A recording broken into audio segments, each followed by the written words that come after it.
तो आज के अवसर पर लोकार्पण के 400 करोड़ से ज्यादा 409 प्रकार के अलग अलग विकास कार्यों का आज हमने भूमि पूजन किया है। इसी जबलपुर के इस कार्यक्रम के माध्यम से जोरदार तालियां बजाकर के नए विकास कार्यों के आप साक्षी बनिए।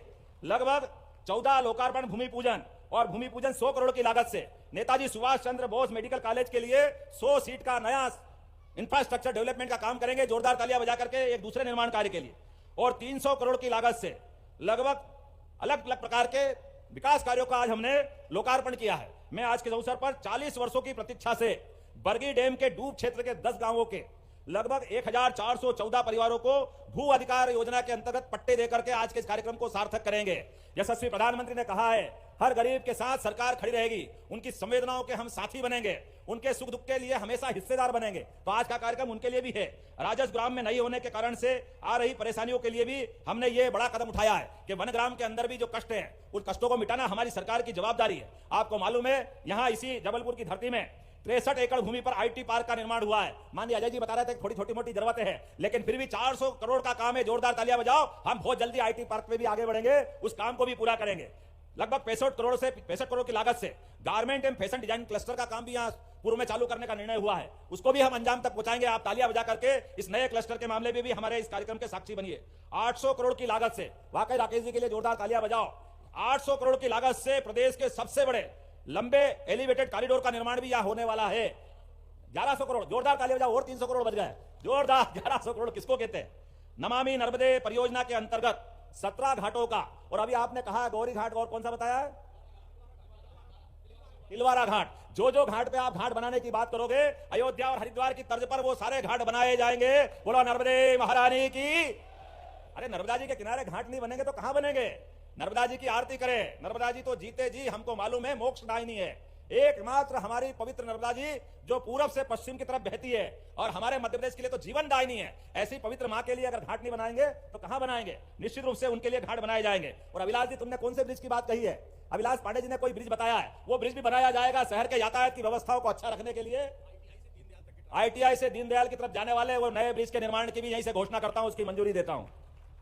महाकौशल में वैसे तो बड़े बड़े काम हुए, छिंदवाड़ा, सिवनी, शहडोल में मेडिकल कॉलेज, जबलपुर में सुपर स्पेशलिटी हॉस्पिटल, नरसिंहपुर में 4434 करोड़ के शक्कर पेच लिंक सिंचाई परियोजना, बालाघाट चिन्नौर चावल को GI टैग मिला है। बालाघाट, डिंडोरी, मंडला, आप मत चिंता करिए, पूरे संभाग के अंदर आज मैंने आते ही सबसे पहले आपके यहाँ इस क्षेत्र में भविष्य में उद्योगों की श्रृंखला चालू हो, और उद्योग भी ऐसे नहीं हो कि केवल बड़े बड़े लोग बड़ी बड़ी मशीन से धन कमा के ले जाए। हमने कहा हर जिले में ऐसे उद्योग लगाए जाए जिससे लोगों को रोजगार मिले, काम धंधा मिले, उनके जीवन में खुशहाली आए। इसलिए इस पे हमने बड़े पैमाने पे काम किया है। एक एक जिले के अंदर हमारा अपना महाकौशल एक अलग प्रकार से उद्योग आधारित दिखाई दे। जैसे तो यहाँ बहुत सारी कृषि आधारित बहुत सारी संभावना है, फूड इंडस्ट्री को लेकर भी, और दूध के लिए भी यहाँ बहुत बड़ी संभावना है। लेकिन वनोपज और पशुपालन का व्यवसाय भी बहुत बड़े पैमाने पर होता है। इन सब क्षेत्रों में जितने प्रकार से लोगों को लाभ मिल सकता है, ये सारे के सारे काम करने की आज हमने डिटेल प्लानिंग बनवाई है और अभी अभी कैबिनेट करने वाले हैं। कैबिनेट में भी बहुत सारे निर्णय आएंगे, लेकिन ये बात यहाँ खत्म नहीं होगी।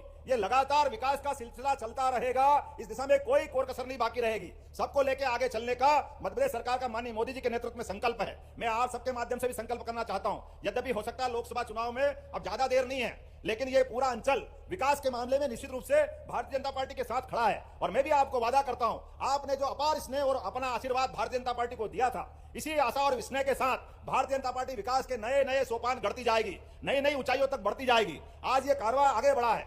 कुछ समय बाद लोकसभा चुनाव होंगे। मुझे पूरा भरोसा लोकसभा चुनाव में भी इसी प्रकार से प्रचंड बहुमत की सरकार पुनः मोदी जी की बनेगी। जोरदार ताली बजाए 2024 के लिए।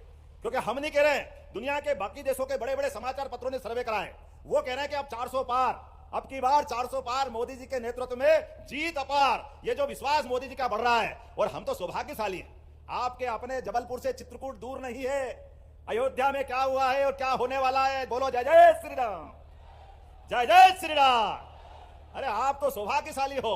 ये हमारा सतना, चित्रकूट, रीवा का क्षेत्र आज पुनः लगभग 17 लाख साल पहले के भगवान राम का वो काल हमारी आंखों के सामने दृश्यमान होने जाएगा।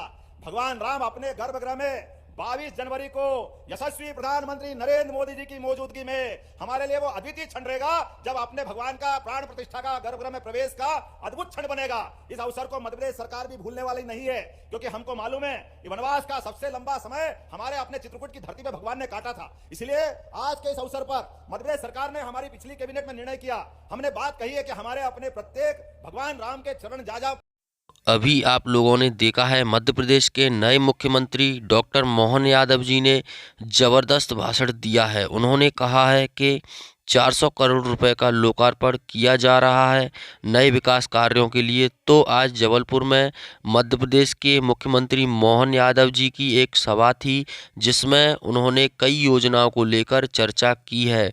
साथ ही उन्होंने ये भी कहा है कि शिवराज सिंह चौहान जी के नेतृत्व में जो भी योजनाएं चल रही थीं वो उनके बाद भी निरंतर चलती रहेंगी। तो कुछ लोग भ्रम फैला रहे थे कि लाडली बहना योजना का पैसा जो है नहीं आएगा, लाडली बहना योजना बंद होगी, तो ऐसा बिल्कुल भी नहीं है। पैसा जो है उसका मिलता रहेगा। कब मिलेगा वो तो आप सभी लोगों को पता भी है, और अगर नहीं पता है तो वीडियो में आगे देख सकते हैं।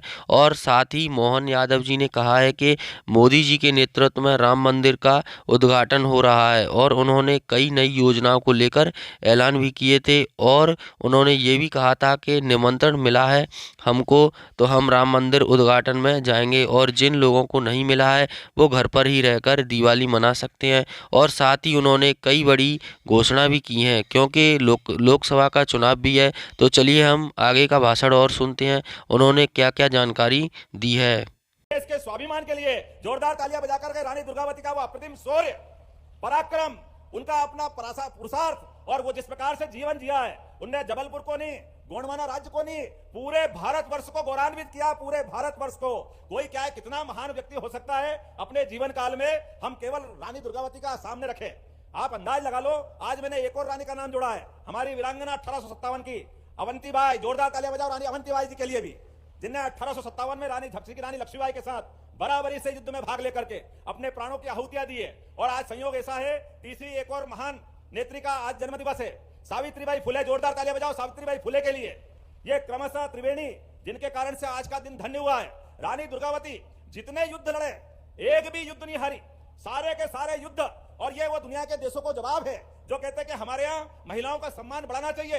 अरे हमारे यहाँ की बहनों ने, महिलाओं ने, नारियों ने सदैव दुनिया के अंदर अद्वितीय उदाहरण पेश किया है। वो उदाहरण झांसी की रानी लक्ष्मीबाई हो, वो उदाहरण रानी दुर्गावती हो, लगातार अवंतीबाई हो। आप बताओ, झांसी की रानी के पहले दुर्गावती, जिनने अकबर जैसे महान, पता नहीं कैसे महान कहा हुआ उनको, लेकिन वो ऐसी बड़ी सत्ता से लड़ने के लिए जिस प्रकार से उनने युद्ध लड़े, और तो और युक्ति बुद्धि से भी एक एक घटना उनकी कितनी अलग प्रकार की है। अकबर को लगा कि गोंडवाना पे कब्जा करना है, तो चालाकी से कूटनीति के माध्यम से एक सोने का पिंजरा भेजा, और सोने के पिंजरे में तोता रख दिया, और यह संदेश था कि आप मेरी अधिसत्ता स्वीकार कर ले तो मैं आपके राज्य पे कोई आक्रमण नहीं करूंगा।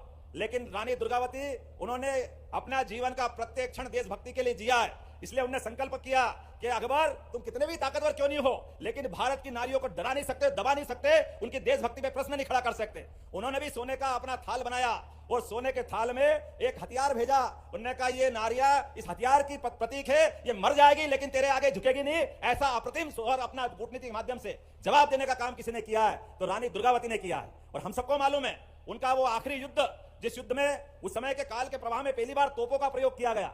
उसके पहले तोप नहीं थी, लेकिन उस समय हाथियों से, घोड़ों से, तमाम प्रकार के युद्ध के सेना के सेनानायक अलग अलग प्रकार से युद्ध लड़ते हैं।